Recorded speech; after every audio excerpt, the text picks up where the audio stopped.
Okay, I will show you today how to upload email attachments to the CRM and how to rename them as well. So let's say I have the email from John Harris with the email attachment invoice sample, and I need that in my Salesforce. So looking at the contact of John Harris, I would go and click on the Files tab, and then I would click Attach button.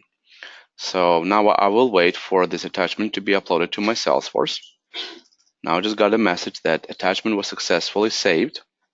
And so now if I were to click on the same Files tab, I would see that attachment in my Salesforce. I would then go ahead and click on the arrow, and that would open the card with the attachment in my Salesforce.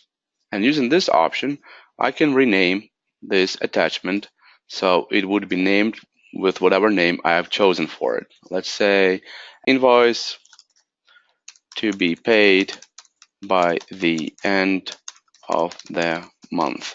So that's the new name for the attachment I chose, and I click Save. That's all. Now let me open that in Salesforce and show you what it looks like in my Salesforce.